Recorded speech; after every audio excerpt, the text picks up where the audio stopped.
There was nothing on the market good enough, punchy enough to get my consultants billing quickly in tough markets. Nothing that engaged my consultants, keeping them hungry for deals. Nothing that kept them sharp. See, no one was as good at training my people as I was. But this took a lot of my time. What was available for my senior consultants? How could I maximize their revenue? There was nothing on the market that truly made my people feel invested in, that I would be comfortable putting them in front of. So we made it. Find out why people are joining the McGuire Plus recruitment platform. Link in the show notes. Back to the show.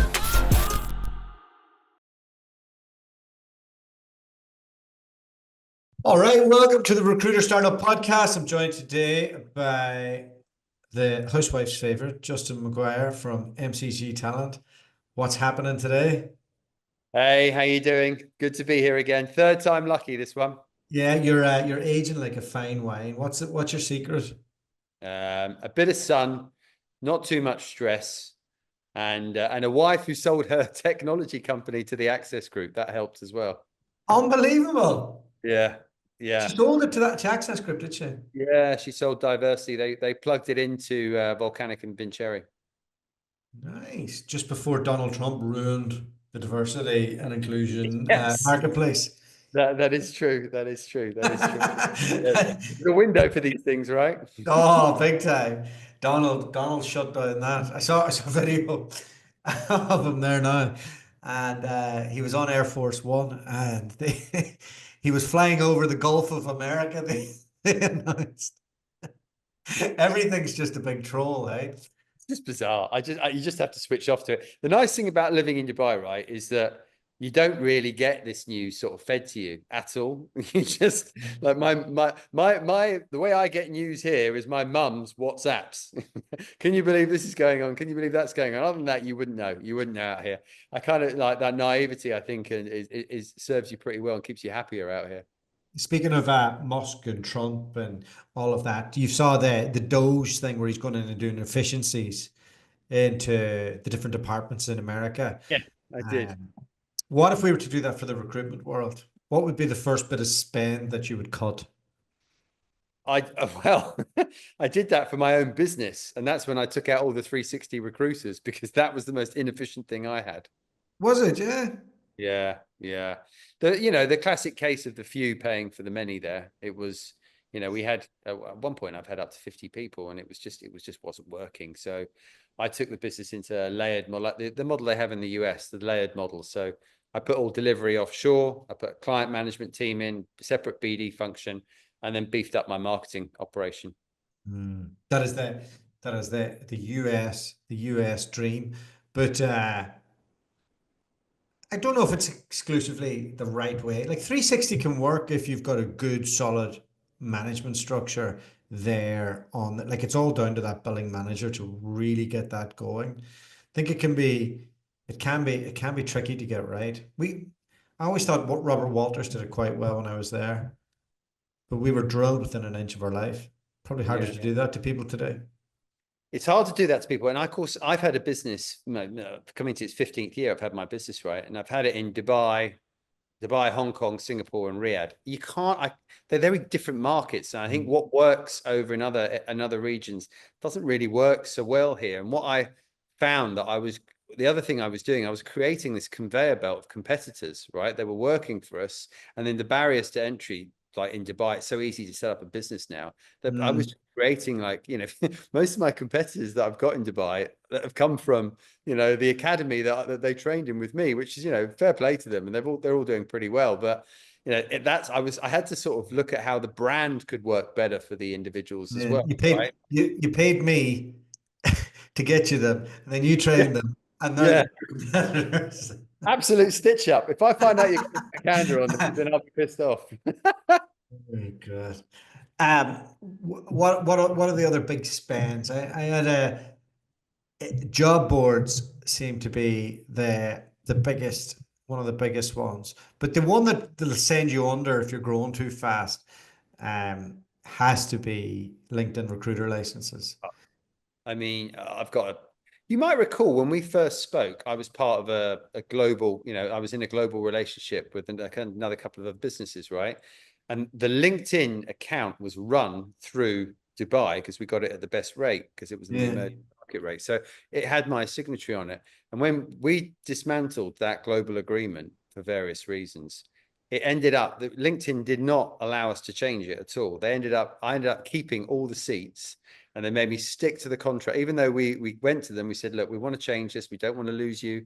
They went, no, we're not changing a thing. They made me stick with a contract and made me pay out for 2 more years, double the amount of seats I need, way more ads than I needed. It was ridiculous, and there was nothing I could do about it. I've listened to a couple of other businesses or podcasts from people. It was John Gone, wasn't it? Yeah, That yeah, too. and that I had LinkedIn nightmares account. about his LinkedIn spend. Yeah, and it's, I only now, well, I'll never do a long-term contract with LinkedIn again. I lesson learned on that one. I'll do 1 year, because ever since Microsoft took them over, there's no flexibility there. They'd rather see you sink than change their contracts. Big time. Yeah, Yeah. Yeah. it is a nightmare. So LinkedIn spend, 360 recruiters. What else? What else would you rip out? Definitely, it's rec tech in general. Like, like Shiny object syndrome. yeah, like the shiny, like everything shiny that they need on the way up, and then they sign up 3-year contracts. I'll not. There's a famous reg tech solution out there on 3-year contracts. Everybody gives out about them. Not fair to mention anything by name, but one of the fads, and I've never seen so much regret purchases. Yeah, we're pretty disciplined on that now, just because I've got caught on these things before. But we've got a really good email automation system. We use reply.io on that, which we really like. We use Clay. I've got a guy that just specifically uses Clay now and automates all our outreach, all our candidate outreach and client outreach through Clay. And I've got a pretty comprehensive content strategy that goes through. So that we leverage heavily in on that. So we've got the podcast, webinar, all the automation tools that we do, and then a big content strategy. And that gets us our inbound. And that works really well in the Middle East and Asia. Yeah. Very good. So talk to me about Riyadh. What was that journey like to set up, to kind of get up and running? And who's based there for you? Yeah, so I got the anyone thinking of opening a business in Saudi, let me just tell you, it's a process. It reminds me, I first set up the business in Dubai 15 years ago, and it was, those days it was complicated. You had to go in. Yeah, I've still actually got a business with a local Emirati. You had to get in bed with someone. Everything had to be localized. It was paperwork, stamp. It's exactly the same over in Saudi. It's quite expensive. It takes a long time. It took us 14 months to get the license. It took us over 6 figures US to get there as well. But, once you're in, you're one of the few that are in. But then what you've got to navigate is the fact that it's a very localized hiring policy. So they really want, they want to employ Saudis there. So you've got to hire, like I've hired a couple of Saudis on an admin basis, and now I'm bringing in a couple of expats to go in and work with us. I'm actually going off to meet someone in the UK who's looking at coming out working for us there. So you've got to really localize it, and it's not then like LinkedIn. You don't really get many responses in. You've got to. It's not like Dubai, whereas everyone in Dubai is an expat, whereas Saudi, you go into a cafe, most people will be there will be Saudi, and the expats will stand out as as the odd ones out. It's completely different to Dubai, and that's a market that takes a lot of getting used to. There are big salaries there. There's a lot of change going on. There's a huge amount of investment going in there, but it's very much geared towards the Saudis and benefiting the Saudis. So you got that. That's what makes the market a little bit tougher. It's also what's the language? What's the language? Yeah. Arabic. Yeah. Is it the same dialect of Arabic for all the different countries? Well, it's a bit, it has its own dialect, but if you've got someone that speaks Arabic, it's a bit like you and I can converse. You've got a strong Irish accent, I've got a British accent, but we can get each other, right? It's a bit like that. And so if you're hiring somebody from the UK, like, do they like what The type person of I'm interviewing from the UK, for example, is Arabic, speaks Arabic, right? So Arabic heritage, has been to Saudi, so it works in that sense. And I've actually moved quite a few sort of British Egyptians, British Moroccan, British Tunisian folks out before, and they've done pretty well. I'll be keeping an eye on who this person is to see if they set up by themselves and you create Now, your own what the thing competition. I can tell you is, if you want to set up on yourself in Saudi, it's not easy. That's a bit different from Dubai, right? Yeah. So in Dubai, it's super simple. You can get a license for about £1,000 now, whereas in Saudi, it's not that simple, you know. And you need education qualifications. You need to be in business with a partner. You need to put a whole business case forward. You need to spend a lot of money. It's the barriers to entry are very high, so that's going to stop someone from jumping ship. And also, just getting expats, getting employed in Saudi now is quite a laborious process. It takes quite a few hurdles to go through. And as it's going through this growth phase, is it mainly like white collar construction is going to be the big boom there, or? I mean, the stuff that's going on there, sport, entertainment is huge.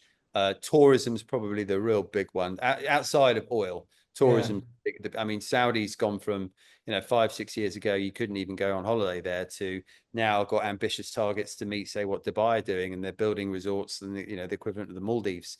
So that significant change involves huge amounts of investment. There, you've got white collar coming in, but they bring them in at a very senior level, and then they try and Saudaize everything underneath that. Can you have a beer over there, or? No. You can if you go to the embassies. The embassies get quite, you can, if you meet your ambassador, you can have a scotch with them, but no, it's not legal. Even in the compounds and all of that, or? Oh, I mean, I think it's well known that there's a fair amount of homebrew that goes on there, but there's not actually, you're not allowed to legally sell it or anything like that. Alcohol's not legal. Yeah. Ah. Yeah. So maybe you need to delay your holidays until until they change that. Yeah. And what's your plan? What are you going to build there? So I mean, the model that I've got these days is I've got an onshore, offshore model. So I want like 2 or 3 people there, and then everything else is going to be serviced through our delivery team that we have out in Philippines, Sri Lanka, or South Africa. We may look at getting an offshore recruiter, an Arabic speaker from Egypt or Jordan, to service that as well. But it's going to be a small shell team there. It's same model I've got now in Dubai, Hong Kong, Singapore. I keep a light team on the ground, and then offshore everything else, and centralized marketing and finance. Yeah, makes sense. No, it's I suppose if you can get all the nuts and bolts working together.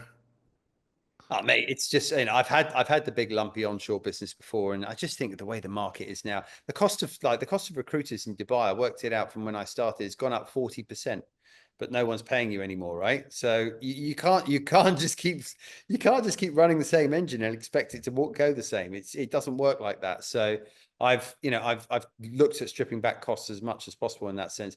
I've taken our office hybrid as well. Most people prefer to kind of, they like having a base, but they like being able to buzz around the city. The traffic in Dubai right now is pretty crap, to be honest with you. It's they're working on getting it fixed, but there's just hundreds of thousands of people that have moved here. It's a great place to live, but the traffic situation in the peak tourism scene can if you want to get around the city, can be a little bit frustrating. Same with Riyadh. Hong Kong's all right. They've got great public transport systems, serve Singapore. Tell me, what type of services are you offering other recruitment founders? So we've got a coach. Basically, what I decided to do after 15 years of having the business, I decided I'm going to put the grey hair to good use, and teach people how to build a recruitment business, but do it in a very lean manner that I've done. I mean, I'm an ex-advertising guy that got into recruitment. So how you can build a marketing first recruitment brand, how you can use marketing and automation to get your customer acquisitions, to get your clients coming through the door, build a customer acquisition system, and then to offshore everything else. So it's the exact model I've done. It's what's given me over 100,000 followers on LinkedIn. Our business has got now over 1 million followers. So it's the blueprint that I've followed. I now teach to early stage and mid stage founders, and it's working well. I've got over 10 people in. We put through the program now. Some have gone to 6 and 7 figures. There's one guy who's doing $100,000 a month with just him and a Filipino delivery resourcer in Dubai, having a great time. Yeah, not bad, not bad. I did something similar. It's the execution of what you teach them is the hard bit for them to do. The bit that's been hardest that there's quite a few people that join the program that are experts in their business, like so they're software engineers or financial like CFOs, and they want to get into recruitment, and I've helped them get into recruitment, but it's teaching that sales aspect. That is, that is bare bones sales training, and that can make or break some people. That is why I built Required Plus. Hey, Yeah. there we go. So we did coach 100 people on a Yeah. marketing first, big picture recruitment training thing. And I found that those people who weren't professionally trained were the big gaps. We started exploring how to build A to Z of recruitment training. So we built that over the last year and a half, and then we have it for 360 recruiters, 180 recruiters, all the rest. So yeah, went down that model after I got frustrated with the founders not doing what they were supposed to do. That's Yeah, I think people, it's not just selling as well. It's people have forgotten the art of relationship building, right? It's because yeah. so many people have been cocooned up in their homes for so long. They forgot they need to go and meet their customers, or at least acknowledge and understand who they are. I get it, geographical reasons sometimes don't make that possible, but you can fly somewhere now. You can't, the amount of people that just don't know who their clients are. I mean, in the advertising world that I started in, I mean, you spent most of your time out at lunch with these people before, that's how you did all your business, right? You got to know them, you got to understand them. It was a bit old school, but it worked. Recruitment is a people business. It's Yeah. complete. You need, the first thing I was taught in recruitment was go to the client's office, understand what your candidates will see, go and walk through the door. How can you sell something and not have a clue what it's about on the back end? It just doesn't make sense. No, I'd love to do a good tour. I haven't done a good tour in a while. It's one Need of the you out times. to buy. You need to do a tour out here, mate. Yes. Yeah. As soon as there's money back in the business, I'm telling you, what a nightmare 18 months. So the last 3 months, we've been up at almost boom time again. Everybody's hiring. It's great. But I would say the previous 18 months, 2 years was tough. As soon as the tap got turned off for recruitment agencies, we find it straight away. It's tough. Yeah. But yeah, a Dubai tour is definitely on the cards. Years ago when I set up the podcast, I think we were one of the first to set up a recruitment podcast, definitely of people who were actually billing in the marketplace, maybe the first. And we took it to New York, didn't know what we were doing. I just kind of landed, set like brought a videographer with us, did all of that, and went into all the big recruitment agencies in New York and did it. And then a few months later, did it in LA. It was such a great experience, we tried to do the same thing in London as well, and then ran events and all of that. But then with COVID, and then what happened after COVID, I think the art of that is kind of we've lost that personal interaction of that. We've created the WhatsApp groups, we've done all of that, but actually getting there in front of them would be great. Yeah, it just makes such a difference. Like, I said to you off camera that I've now gone into employing, experienced recruiters again, because that art of relationship building, that art of, understanding who they are, being able to walk into a room, be comfortable, getting, just selling and being a bit charismatic with it. I think that it's so easy to stand out now, right? It's so easy to stand out when the majority of people can't be asked to go, but to go beyond like a video call. It's bizarre. Yeah, I know. And I do wonder if I went and I met every recruitment founder face to face, what I could actually sell. That's the like that's probably something I should be doing now next year. I I find I probably do. I have hid behind a screen for too long. When I obviously I live in the south of Spain, so the thought of going to the UK in the winter isn't exactly filling me full of joy. But I, Yeah. I wouldn't mind going to Dubai and doing the same thing or that. Oh, listen, I love, as much as I love my wife and 3 kids, right? I quite like, it's quite nice going over to Hong Kong or Singapore. And I go to Saudi and Qatar quite a lot. I think that your clients appreciate it, right? And people actually, and we just transact more when we go and meet them. We can see a direct correlation from our data. So it's, you know, last year I was like, no one's talking about Qatar. Why is no one talking about Qatar? It's, you know, it's a ludicrously wealthy small country. So I went and spent quite a bit of time there. It was our third highest billing country last year. You know, it was that tiny little island, right? And it's just nuts because I went and met every company that begins with Q, and from that you get a lot of business. Very good, very good. So what keeps you going at this stage, except for the need to pay for your 3 children? Listen, I'm fortunate, right? I've got a lovely life out here. I've been out here for a long time. The business is it's a multi-7-figure business that's steady. You know, I'm just one of those characters. I don't sit still, and that's why I set up the coaching business, which I love. I've got the business, you know, MCG is you know, I'm the figurehead for it, but I still get quite a bit of time to go and see clients, but I get a lot of time to spend with my students now. I also have launched a business that provides recruitment companies and other companies with offshore staff, and that's been great fun setting up. So this year I've been in Manila. Late last year, I was in Colombo, meeting the people, going down to Cape Town to get the teams all set there. So deploy teams into businesses. That's a lot of fun, right? Yeah. So I'm never going to retire. I love it. I love it. I love relationship building. I love selling. I love coming up with ideas. I'm an early stage guy. I'm quite scrappy. I love getting in the thick of it. And then once I'm settled and established, I get in a team to run it. And life in Dubai at this stage. So what your kids go to private school there? What age are they now?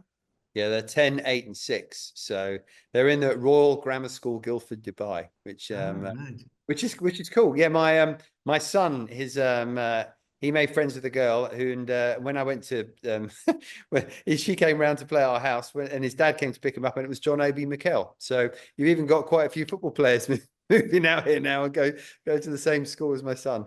Wow. And then you mentioned that you spent a bit of time in Sri Lanka in the school terms. Yeah, so we've got a place in near Gaul on the south coast. So we go, you know, I can work from there. My wife and I got an office set up. We've got a really nice plot of land there, so we got a lovely setup, and we spend about 4 months of the year in Sri Lanka now. It's an 1.5 hour time zone difference from Dubai, so I can easily work that, and it's a 2.5 hour time difference from Hong Kong, Singapore, and it's pretty well connected to everywhere. Very good. And what's your wife? Is she going to retire now after making that sale, or? She's actually gone into coaching and mentoring. So she took last year. She took some time out to think about what she wanted to do. But she's a bit like me, you know. She doesn't want to sit still. She's helping a lot of early stage tech founders come up with ideas. They want to go for funding. She helps, you know, coaches them how they can go for funding, how they can build a business, how you can get your business acquired, all those tricks that she learned on the journey. And that was a wild journey watching that take place. So she can share that with other people now. Brilliant. All right, Justin. Well, look, that's us today. One bit of advice you have for any aspiring recruitment founders out there right now? Take your time. Don't rush with your hiring. That was one of the worst things that I did. Don't hire. Don't take your time. Take whatever staff I put across your. Yeah, there you go. There you go. Take your time and then aggressively go to dualta. Good man. All right, cool.